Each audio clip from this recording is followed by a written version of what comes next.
네, 설교하려고 하는데 아이들이 앞에 있으니까 굉장히 부담이 돼요.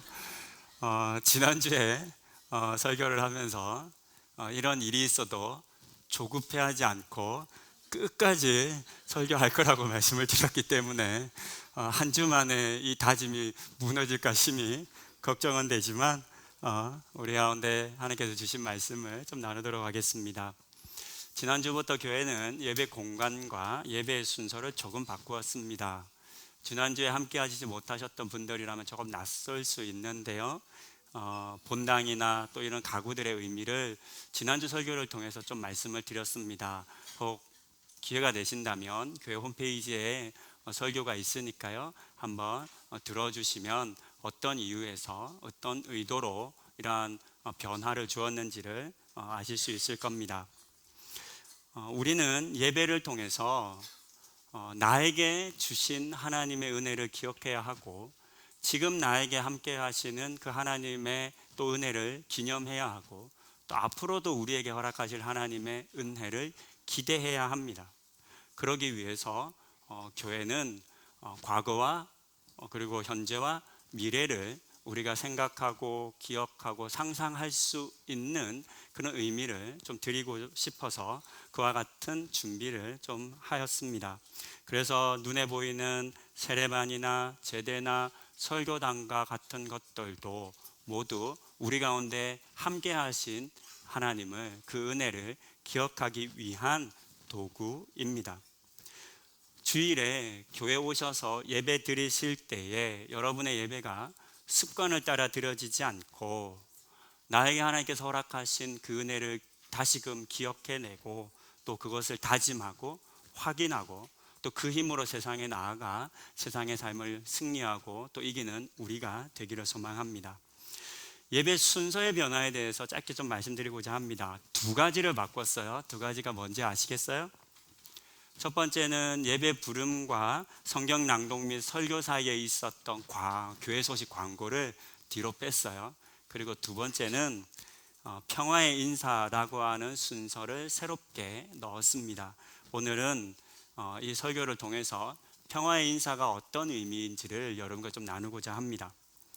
평화의 인사 시간이 되면 앞에서 사회 보시는 우리 사회자들이 여러분들에게 주님의 평화가 여러분과 함께 하기를 빕니다 라고 이렇게 이야기를 하고 또 그 말로 서로 인사해 주기를 부탁합니다. 예배 마치는 시간, 그러니까 우리가 예배를 마치고 이제 끝내고 돌아가는 그 순서에 이 말씀, 이 인사의 시간을 넣은 이유는 우리가 세상으로 나아갈 때 주님의 평화와 함께 나아가는 것이 너무나 중요하기 때문입니다.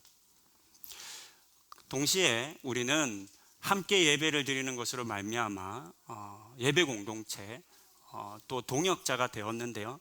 동역자들이 서로를 향해서 주님의 평화를 빌어주는 것을 통해서 주님의 평화가 당신과 함께 하기를 빕니다, 격려합니다, 바랍니다 라고 여러분들을 격려하는 것이며 동시에 주님의 평화와 함께 삽시다 라고 우리가 서로 다짐하는 의미도 있습니다.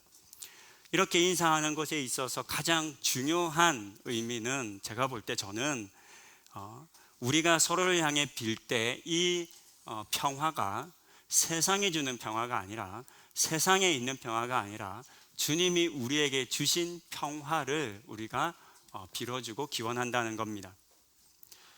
요한복음 14장 27절 오늘 저희가 함께 읽었던 이 짧은 말씀은 예수님께서 이 세상을 떠나실 때 성령님을 주시겠다 하신 약속 중에 있는 내용입니다. 성령님을 주시겠다고 약속하신 예수님께서는 성령님과 더불어 자신의 평안도 주시겠다라고 약속하셨습니다. 그런데 이렇게 말씀하시면서 예수님은 또 다른 내용의 의미를 붙여주셨는데요. 그것은 세상이 주는 평안과 내가 주는 평안은 다르다라고 이 말을 덧붙이셨어요. 그렇다면 우리가 여기서 이제 질문해야 합니다. 이런 문장을 읽으면 우리가 고민하고 질문해야 하는 거죠. 세상이 주는 평화와 예수님께서 주시는 평화는 무엇이 다른가요? 어떻게 다른가요? 우리가 이것을 평소에 성경을 읽으실 때 풀어내셔야 합니다. 어떻게 다르죠? 세상이 주는 평화와 예수님께서 주시는 평화는 어떻게 다른가요? 어떻게 다를까? 라는 이 질문 앞에 힌트가 하나 있습니다. 뒤에 이어지는 너희는 마음에 근심하지도 말고 두려워하지도 말라라고 하는 본문 말씀입니다. 평안을 주시겠다 말씀하셨고 그 평안은 세상이 주는 것과는 다르다고 말씀하신 주님께서는 또 한마디의 말씀을 덧붙이셨습니다. 근심하지 말고 두려워하지 말라는 건데요. 그렇다면 여기서 나오는 또 근심과 두려움은 뭘까요? 무엇을 근심하지 말고 두려워하지 말라 하신 것일까요? 우리가 먹고 사는 것일까요? 미래의 어떤 불확실한 미래에 대한 두려움일까요? 메시지 성경 번역으로 보면 그 내용을 조금 더 쉽게 확인할 수 있는데요. 제가 한번 읽겠습니다. 나는 너희를 떠나면서 온전한 선물을 주고 간다. 그것은 평화다. 나는 너희가 홀로 남겨지고 버림받고 빼앗겼다는 느낌이 들지 않게 떠날 것이다. 그러니 당황하지 마라. 불안해하지 마라. 제자들에게 있는 근심과 두려움은 예수님이 떠나신 이후에 겪게 될 홀로 남겨지고 버림받고 빼앗겼다라고 하는 느낌 때문입니다. 예수님은 제자들과 함께 3년간 생활하시면서 그들에게 말씀을 가르치시고 진리를 보이시고 또 여러 선택의 순간과 어려움 앞에 하나님의 뜻이 무엇인지를 밝히 보여주셨습니다. 근데 그런 예수님께서 이제 떠나신다. 더 이상 너희와 함께하지 않겠다라고 말씀하신 겁니다. 이제부터 제자들은 예수님 없이 자신들이 지금까지 겪어왔던 이 세상의 힘든 삶을 살아가야만 하게 된 것입니다. 지금까지 자신들을 인도해주고 이끌어주고 그 문제의 해결책이 되어주셨던 그 주님 없이 이제는 스스로 그와 같은 일들을 행하며 살아가야 한다는 것이 제자들에게 있어서는 큰 근심이 되었고 두려움이 되었던 겁니다. 예수님 없이 살아간다는 것에 제자들은 겁을 먹었습니다. 이처럼 홀로 남겨진다는 것, 버림받는다는 것, 가지던 것을 빼앗긴다는 것은 모든 사람에게 두려움입니다. 불안케하고 우리를 위축시킵니다. 흔히 어린 자녀들이 부모가 없거나 사라질 때 불안해합니다. 그래서 우리는 보통 그러한 것은 어린 아이들만이 그렇다라고 생각하기 쉽습니다. 하지만 그렇지 않습니다. 어른이 되어도 믿고 의지하던 것들이 없어지면 힘들어집니다. 얘들아 율동 너무 잘했어. 고마워. 근데 지금은 대화하는 시간은 아니거든. 너희들 때문에 다른 분도 힘드신 것 같아. 조금만 이해해줘. 기다려줘. 어른들도 믿고 신뢰하고 의지하는 것들이 사라지면 불안해집니다. 두려워집니다. 우리가 가끔 영화나 드라마나 소설을 보면 선생님으로부터 배웠던 제자가 있는데 선생님이 다 배웠다. 이제 하산해라 이러면 제자들이 걱정하잖아요. 아니 선생님 아직 멀었습니다. 이렇게 얘기하잖아요. 세상에 대한 두려움, 홀로 나가는 것에 대한 두려움 때문입니다. 힘든 세상을 혼자만의 힘과 능력으로 살아가야만 한다는 것은 여간 두렵고 힘든 일이 아닙니다. 아마 이 자리에 많은 우리 어르신들도 함께 하셨는데 여러분들의 지나온 과거를 한번 떠올려 보십시오. 얼마나 과거까지 가실지는 모르겠는데 초등학교 입학할 때 또는 혹 청소년기 때나 어렸을 때 부모님을 떠나게 됐을 때 많은 경우에 학교를 다니거나 대학을 다닐 때 부모님을 떠나는 경우가 참 많았었어요. 또 직장을 다니거나 해서 가정을 떠나게 될 때 모든 이별과 떠남 앞에 떨리지 않으셨나요? 익숙하던 곳을 떠나고 내가 잘하는 곳을 떠나고 나를 이해해주고 인정해주고 신뢰해줬던 든든한 부모님이나 선생님이나 어떤 선배나 이런 사람들이 있을 때와 그들을 떠났을 때 꽤 많이 두려우셨을 겁니다. 제자들이 그런 상황이었습니다. 예수님이 없는 세상을 살아가야 한다는 것이 너무나 두려웠던 겁니다. 이런 제자들의 근심과 두려움을 예수님은 잘 아셨습니다. 그래서 오늘 이 말씀을 하신 겁니다. 나는 떠나지만 괜찮아.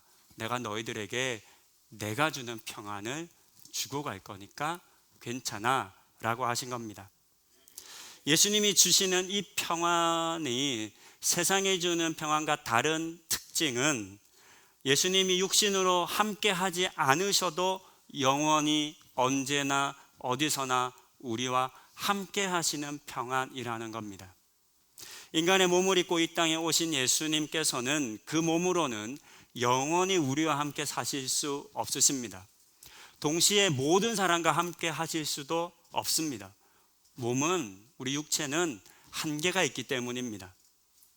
하지만 예수님께서는 본문의 약속처럼 자신이 떠난 이후에도 이 땅에 자신의 평안을 남겨주심으로 말미암아 오늘 이 시대에 이르기까지, 오늘 우리가 이 자리에 있으면서도 육신의 예수님을 단 한 번도 경험하지 못한, 만나지 못한 우리도 예수님께서 주신 그 평안을 누릴 수 있게 된 것입니다.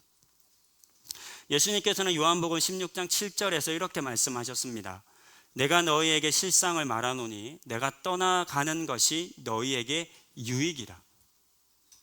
예수님께서 여기서 말씀하신 이 유익은 육신으로 머물 수 없는 그 한계를 인정하시면서, 그러나 내가 떠날 때 성령님이 임하실 거다, 내가 떠날 때 영원히 너희와 평안히 함께 있을 것이다 라고 하신 말씀의 의미입니다.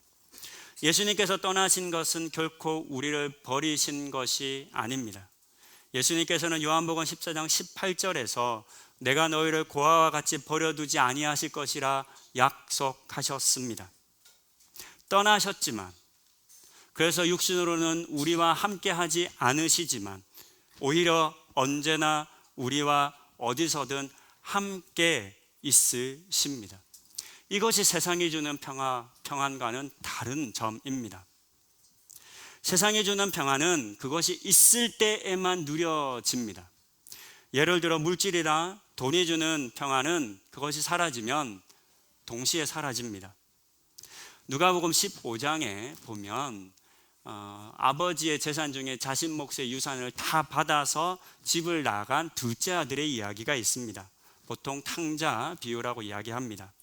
둘째 아들은 모든 재산을 가지고 먼 나라에 갑니다. 그곳에서 허랑방탕하게 살았다고 합니다. 아마 돈이 있는 동안에는 그 돈이 주는 유익과 평안과 평화를 맛보았을 겁니다. 하지만 결국 가지고 있던 모든 재산을 잃게 되었습니다. 그러자 그는 하루아침에 거지보다 못한 사람이 되었습니다.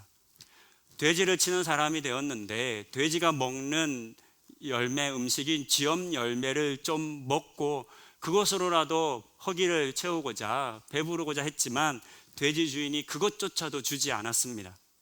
그는 완전히 버려진 존재가 되었습니다. 돈이 있을 때에는, 재산이 있을 때에는 세상 부러울 것 없는 평화를 누렸겠지만 돈이 사라지자 그 평화도 거짓말처럼 사라져 버린 겁니다. 이외에 권력이나 학력이나 명예나 자리와 같은 세상이 주는 평안도 마찬가지입니다. 그와 같은 세상의 평안은 있을 때만 누릴 수 있습니다. 없으면 평안도 함께 사라집니다. 하지만 예수님께서 주신 평안은 그렇지 않습니다. 영원합니다. 언제 어디에서나, 심지어는 우리가 느낄 때 예수님이 함께 하시지 않는 것처럼, 예수님께서 나의 문제와 나의 삶에 개입하지 않으시는 것처럼 느껴질 그 고통과 고난의 때라도 주님의 평안은 우리와 함께 하십니다. 또한 이 약속은 제자들을 향한 약속일 뿐만 아니라 오늘 이 자리에 있는 우리를 향한 약속이기도 합니다. 우리도 예배를 마치고 나아갈 때 제자들이 느꼈던 것과 동일한 근심과 두려움을 느낄 수 있습니다. 마치 세상에 홀로 나아가는 것과 같은 두려움입니다. 나 혼자 세상 속에 던져지고 나 혼자 가정과 직장과 또 여러 관계의 어려움을 직면해야만 하는 것과 같은 두려움을 우리들은 느끼며 살아갑니다. 오늘날 저와 여러분들이 살아가는 이 세상에서의 삶은 결코 만만하지 않습니다. 많은 분들이 기도의 제목으로 또 상담으로 현재 겪고 있는 어려움과 고난을 이야기하십니다. 어떤 것들은 듣다 보면 도저히 해결할 방법이 없는 것 같은 그런 캄캄한 이야기를 듣기도 합니다. 많은 성도님들이 그럴 때 외롭다고, 아무도 함께하지 않는 것 같다고, 하나님이 왜 이 일에 대해서 침묵하시는지 모르겠다라고 말씀하십니다. 예수님이 떠나시는 것을 두려워하고 걱정했던 그 제자들처럼 마치 이 세상에 혼자 남겨진 것만 같은 두려움을 많은 성도님들이 느끼십니다. 하지만 우리는 결코 세상에 혼자 외롭게 버려진 것이 아닙니다. 예수님께서는 여기 있는 우리 모두 한 사람 한 사람을 버리지 않고 끝까지 함께 하십니다. 매 주일의 예배 때 우리는 이 사실을 기억해야만 합니다. 그리고 그것을 믿고 세상으로 나아가야 합니다. 그래서 우리가 예배 순서 가운데 평화의 인사 시간에 주님의 평화가 형제님과 자매님과 함께 하시기를 빕니다 라고 말해주는 것을 통해서 이 사실을 각 사람들에게 다시금 기억나게, 잊지 마시라고, 놓치지 마시라고, 이거 믿고 세상에 나아가셔야 한다라고 하는 선포이며 동시에 각 사람의 다짐입니다.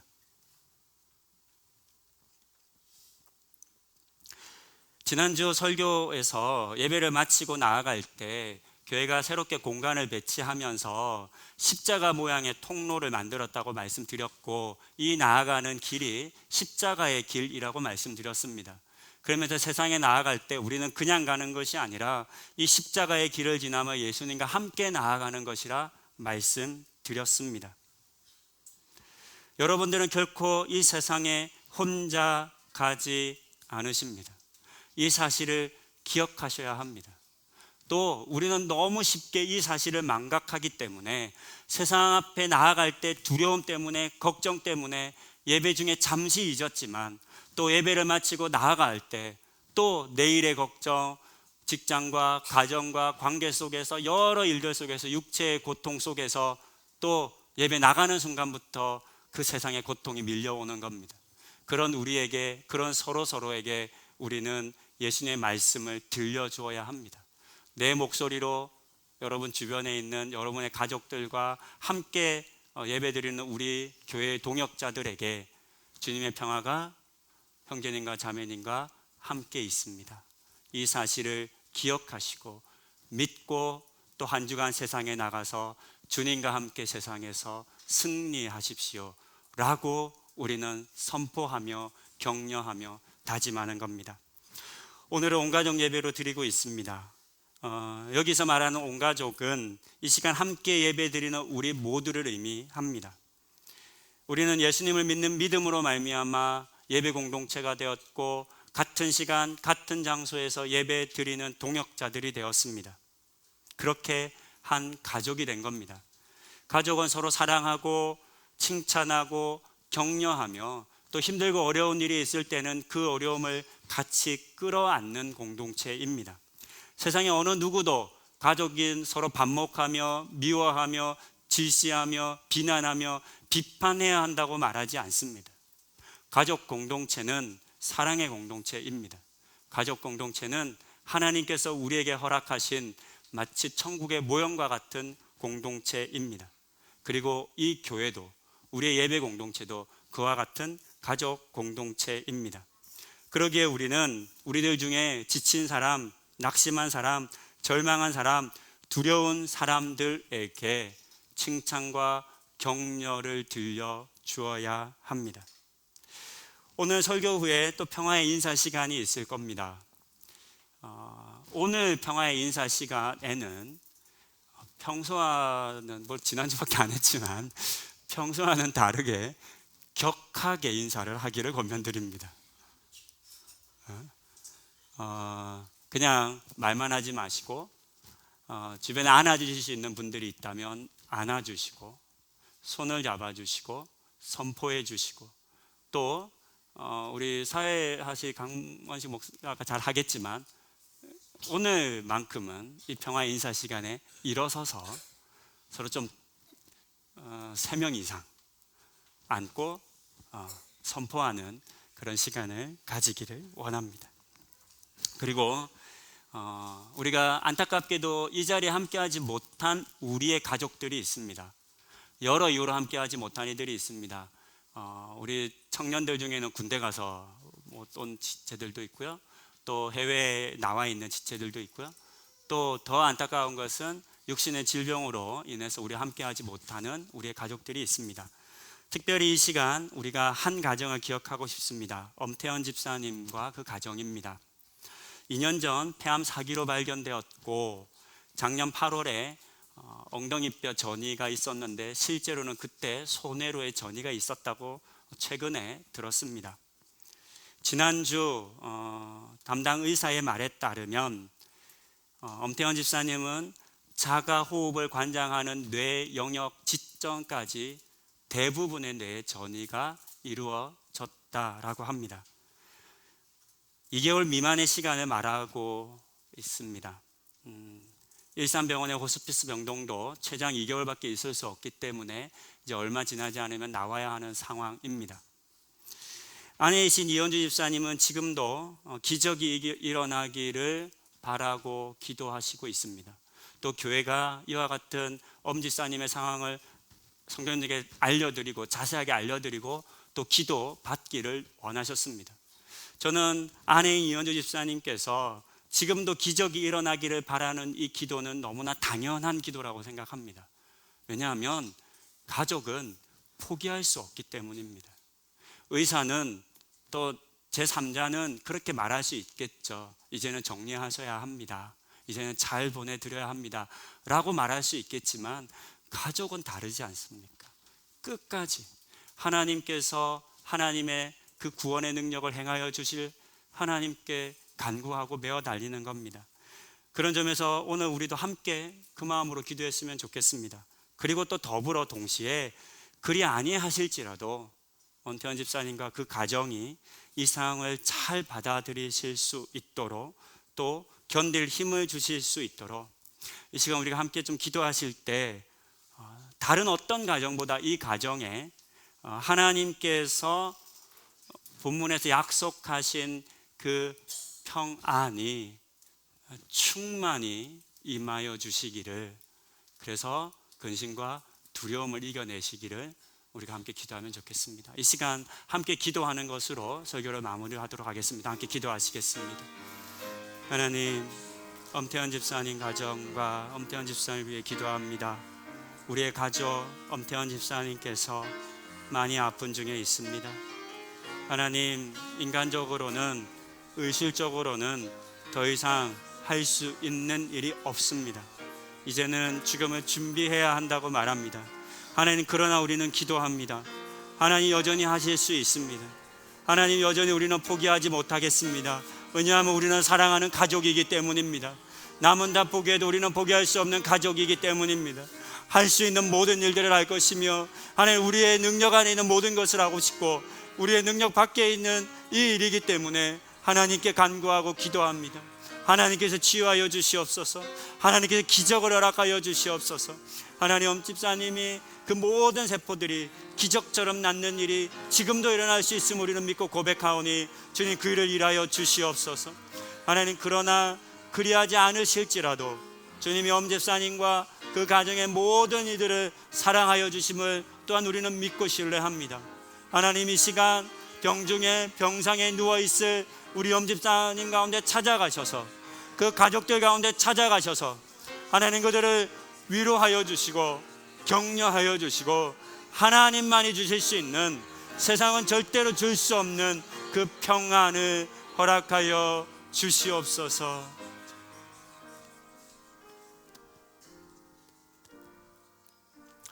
주님은 우리에게 이 땅을 떠나시면서 너희를 결코 버려두지 않을 거라고 외롭게 하지 않으실 거라 약속하셨습니다. 그 약속대로 우리에게 성령을 허락해 주셨으며 세상이 줄 수 없는, 세상과는 다른 영원한 평안도 우리에게 주셨습니다. 하지만 우리는 살아가며 주님의 평안이 우리와 함께 있음을 자주 잊습니다. 잘 기억나지 않고 믿어지지 않습니다.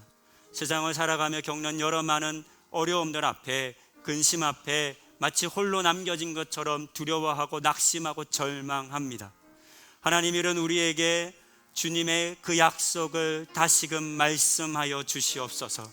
우리 성도들이 서로를 향해서 주님의 평화가 함께 하기를 빕니다 라고 말씀하실 때, 이야기 나누고 인사 나눌 때 그 말씀이 우리 가운데 가슴에 심겨지게 하여 주시고, 예배를 마치고 세상으로 나아가는 그 발걸음과 함께 하여 주셔서 세상 가운데 주님의 평화와 함께하는 우리 모두가 되게 하여 주시옵소서. 또한 이 시간 엄태원 집사님을 위해 기도합니다. 하나님께서는 지금도 일하실 수 있습니다. 엄 집사님을 회복시켜 주시옵소서. 모든 사랑하는 가족들이 울부짖습니다. 간절히 간구합니다. 하나님께서 하나님의 일을 행하여 주시옵소서. 그러나 하나님의 뜻이 아니라면, 하나님 그 가정 가운데 그리 아니하실지라도 하나님의 평안을 누리고 하나님으로부터 위로와 소망을 얻도록 그 모든 이들에게, 특별히 아내와 그 가족들에게 하나님의 충만하신 은혜를, 평안을 또한 허락하여 주시옵소서. 우리에게 평안으로 임하여 주신 우리 주 예수 그리스도의 이름으로 기도드립니다. 아멘.